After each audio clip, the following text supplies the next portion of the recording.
ફરી એકવાર ખાખી થઈ છે શર્મસાર। અમદાવાદમાં પૂરપાટ ઝડપે કાર ચલાવી પોલીસ કર્મચારી અકસ્માત સર્જ્યો। ગાડીમાંથી દારૂની બોટલ મળી આવી છે। આરોપ છે કે નવરંગપુરામાં સ્વસ્તિક 4 રસ્તા નજીક હેડ કોન્સ્ટેબલ અનિરુદ્ધસિંહ વાઘેલાએ અકસ્માત સર્જ્યો। અકસ્માત બાદ સ્થાનિકોએ પોલીસ હેડ કોન્સ્ટેબલને ટ્રાફિક પોલીસને સોંપ્યો છે। સાથે ગાડીમાંથી દારૂની બોટલ પણ મળી આવી છે। એક વિડીયો પણ આ હેડ કોન્સ્ટેબલનો વાયરલ થયો છે। નવરંગપુરા વિસ્તારના સ્વસ્તિક 4 રસ્તા પાસે રાત્રે 1 કલાકે અકસ્માત સર્જાયો હતો। અકસ્માત સર્જનાર જે આ કારનો ચાલક હતો એ પોલીસ હેડ કોન્સ્ટેબલ હતો કે જે નવરંગપુરા પોલીસ સ્ટેશનમાં હેડ કોન્સ્ટેબલ તરીકે ફરજ બજાવે છે। અનિરુદ્ધસિંહ મકવાણા અનુરુદ્ધસિંહ વાઘેલા કરીને કોન્સ્ટેબલ હતા। તેમના દ્વારા અકસ્માત સર્જાયો હતો અને તેમનું આ વાહન છે। આપ જોઈ રહ્યા છો કે અંદાજો લગાવી શકાય વાહનની પરિસ્થિતિ જોઈને। આગળનો આખો જે બોનેટનો હિસ્સો છે અને એના સ્પેર પાર્ટ પણ અલગ પડી ગયેલા જોવા મળી રહ્યા છે। જ્યારે રાત્રે અકસ્માત થયો હતો ત્યારે અહીંયા પોલીસ લખેલી એક પ્લેટ હતી એ હવે જો કે હટાવી લેવામાં આવી છે। અને જે વિડીયો વાયરલ થયા છે સોશિયલ મીડિયામાં કે અકસ્માત થયા પછી જે સ્થાનિક લોકોએ વિડીયો લીધા હતા એમાં સ્પષ્ટપણે દારૂની એક બોટલ હતી એ અહીંયા જોવા મળી રહી હતી। પરંતુ હાલ આ ગાડીની વાત કરું અત્યારની તો એ બોટલ હાલ જોવા નથી મળી રહી, એટલે બની શકે કે પોલીસે બોટલ કબજે કરી હોય તપાસના અર્થે। આ વાહન પાછળના હિસ્સાની વાત કરું તો જોઈ રહ્યા છો કે આ નંબર છે GJ01 WD 9237। આ ગાડી છે ગ્રાન્ડ I10 કે જેને આ અકસ્માત સર્જ્યો હતો। અકસ્માત સર્જવાના કારણે સ્થાનિક લોકોમાં ભારે રોષ જોવા મળ્યો હતો અને જેના કારણે ઉગ્ર બોલાચાલ થઈ હતી। પરંતુ સ્થાનિક લોકોએ પોલીસને જાણ કરી હતી। પોલીસે ઘટના સ્થળ પર પહોંચી અને જે વાહન ચાલક હતા એમને લઈને પોલીસ સ્ટેશન આવ્યા હતા અને આ મામલે બી ડિવિઝન ટ્રાફિક પોલીસે હાલ ફરિયાદ નોંધી અને આગળની જે કાર્યવાહી છે એ હાથ ધરી છે। કેમેરા પર્સન કરણ પ્રજાપતિ સાથે અર્પિત દરજી, ABP સ્મિતા, અમદાવાદ। તો અમદાવાદ પોલીસ ફરી એક વખત શર્મસાર થઈ છે પોતાના જ એક પોલીસ કર્મચારીના કારણે, કેમ કે આ હેડ કોન્સ્ટેબલ જેનું નામ છે અનિરુદ્ધસિંહ વાઘેલા, જેણે અકસ્માત સર્જ્યો છે એ પણ આરોપ તો એવો છે કે દારૂના નશામાં। જ્યારે કોઈ સામાન્ય વ્યક્તિ જો આ પ્રકારનો અકસ્માત સર્જે છે નશાની હાલતમાં તો પોલીસ તાત્કાલિક કાર્યવાહી કરે છે, પણ જે જાણકારી મળી છે તે મુજબ હજી સુધી કોઈ નક્કર કાર્યવાહી નથી કરવામાં આવી।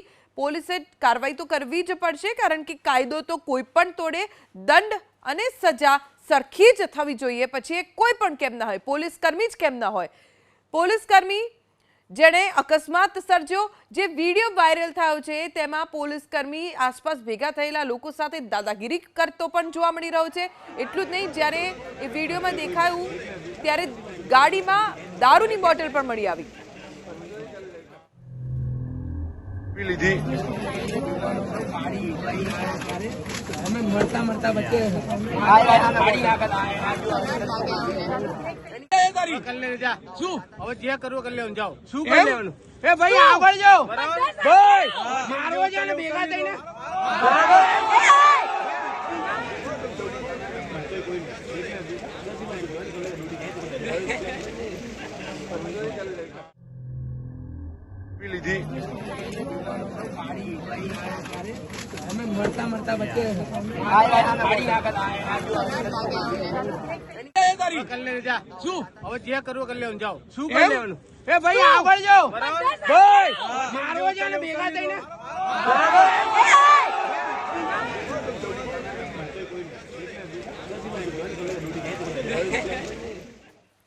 એક તો નશાની હાલતમાં પૂરપાટ ઝડપે ગાડી ચલાવી અને ઉપરથી જ્યારે અકસ્માત થયો ત્યારે લોકોને એમ ધમકી આપતા આ પોલીસ કર્મી જોવા મળ્યા કે તમારાથી થાય એ કરી લેજો।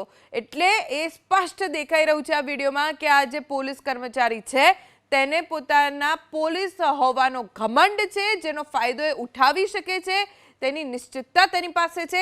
સૌથી મોટો સવાલ, જો સામાન્ય નાગરિકો માટે નિયમો છે તો એ નિયમો શું પોલીસ કર્મીને લાગુ નથી થતા? પોલીસ કર્મી પણ નાગરિક જ છે, જે તેમણે ન ભૂલવું જોઈએ।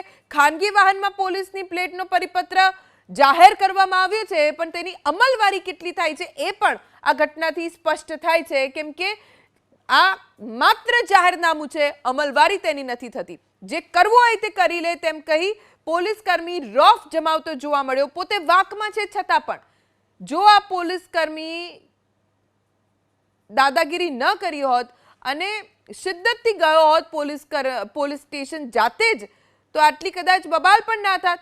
નશાબંધીનો નિયમો તો પોલીસ કર્મી નાગરિકોને સમજાવતા હોય છે, જ્યારે પણ હોય ત્યારે દંડ અને સજા કરાવવામાં ક્યારેય કંઈ બાકી નથી રાખવામાં આવતું. કોઈ સામાન્ય નાગરિક આવી રીતે પકડાય તો જ્યારે એ વસ્તુ પોલીસ કર્મી કરે તો તેની માટે અલગ નિયમ તો ન જ હોય, એની માટે પણ એ સરખા જ નિયમો હોય. તો તાત્કાલિક કાર્યવાહી થવી પણ જોઈએ. શું કાર્યવાહી થઈ છે એ કહેવું પણ પડશે મીડિયાને.